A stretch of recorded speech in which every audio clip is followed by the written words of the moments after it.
জুলাই গণহত্যার দায়ে শেখ হাসিনা এবং আসাদুজ্জামান খান কামালকে 7 দিনে হাজির হতে দুটি পত্রিকায় বিজ্ঞপ্তির নির্দেশ দিয়েছেন আন্তর্জাতিক অপরাধ ট্রাইব্যুনাল। এই মামলার পরবর্তী শুনানি 24 জুন। এই মামলার অপর আসামি সাবেক আইজিপি চৌধুরী আব্দুল্লাহ আল মামুনকে আজ শুনানিতে হাজির করা হয়েছিল। আরও জানাচ্ছেন সৈকত সাদিক।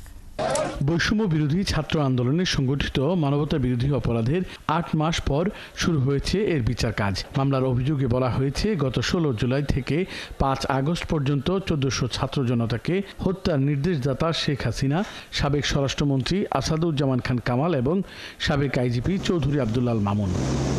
1 জুন এই 3 আসামির বিরুদ্ধে অভিযোগ আমলে নেয়ার পর গ্রেপ্তারি পরোয়ানা জারি করে ট্রাইব্যুনাল। সোমবার শুনানিতে পুলিশের দেয়া রিপোর্ট অনুযায়ী প্রসিকিউশন ট্রাইব্যুনালকে জানায়, শেখ হাসিনা ও আসাদুজ্জামান খান কামালকে দেশের কোথাও খুঁজে পাওয়া যায়নি। তাই ট্রাইব্যুনালের আইন অনুযায়ী দুটি পত্রিকায় চিফ প্রসিকিউটর বিজ্ঞপ্তি দেওয়ার আবেদন জানালে আদালত তা মঞ্জুর করেন। ট্রাইব্যুনালের যে আইন আছে, ট্রাইব্যুনালের জন্য যে রুলস অফ প্রসিডিওর আছে, সেই প্রসিডিওর অনুযায়ী যেহেতু গ্রেপ্তার তাদেরকে করা যায়নি, সে কারণে আদালত আগামী 1 সপ্তাহের মধ্যে তাদেরকে হাজির হওয়ার জন্য, অর্থাৎ এই আসামি শেখ হাসিনা এবং আসাদুজ্জামান খান কামালকে আগামী 1 সপ্তাহের মধ্যে হাজির হওয়ার জন্য নির্দেশনা দিয়ে আদালতের এই আদেশটি দুটো বাংলাদেশের বহুল প্রচারিত পত্রিকায় বিজ্ঞপ্তি দেওয়ার জন্য আদেশ দিয়েছেন এবং এই বিজ্ঞপ্তি অনুযায়ী তারা যাতে হাজির হন, আগামী 24শে জুন তাদেরকে সেই বিজ্ঞপ্তির মাধ্যমে জানিয়ে দেওয়া হবে 24শে জুনের মধ্যে তারা যাতে এই আদালতে এসে হাজির হয়ে এই বিচার প্রক্রিয়া মোকাবেলা করেন। রাষ্ট্রপক্ষের আইনজীবী আরও জানান, নির্ধারিত সময়ে শেখ হাসিনা হাজির না হলে তার অনুপস্থিতিতেই এই বিচার শুরু হবে।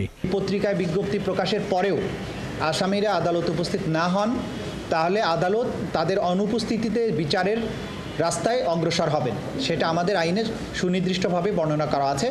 তারা যদি এই সময়ের মধ্যে উপস্থিত না হন, তাহলে আদালত আইন অনুযায়ী পরবর্তী কার্যধারা গ্রহণ করবেন এবং তাদের অনুপস্থিতিতেই বিচার কার্য পরিচালিত হবে।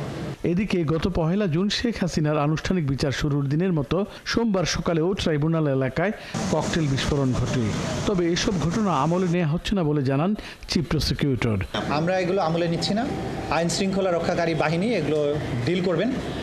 কেউ যদি এটাকে বাধাগ্রস্ত করার চেষ্টা করে, কেউ যদি আইন অমান্যকারী কোনো কাজ করে, সেই ব্যাপারে যথাযথ আইনি ব্যবস্থা গ্রহণ করা হবে।